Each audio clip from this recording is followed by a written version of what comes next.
Ma arvan, et kevad, sest no seal saab palju nalja ja isegi kui sa filmi must vaadad, siis see on nagu põnev.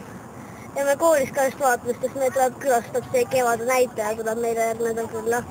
Me meile kevades on nüüd eesti keele tundis ära vaatama iga kui mujal. Vaatan. Почему? Потому что я допустим, много смотрела эстонских фильмов, так что думаю, что вот это. Minä arvan, että kevade. Miks? No, tää on ikkagi nagu Eesti klassika. Tää on meie väga populaarse kirjaniku ainetel tehtud.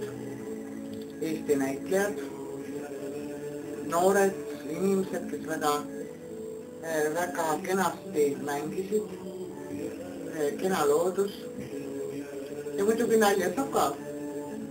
Eesti filmidest parimaks ma pean arvatavasti Hukkunud alpinisti hotelli.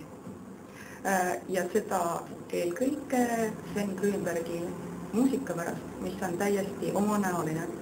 Aga samal ajal ka Kevade, mis valiti Eesti sajandi filmiks ning Nukitsamees, kus on samuti väga meloodiline muusika Olav Ehala poolt. Ning märkimata ei saa jätta ka Kevadet.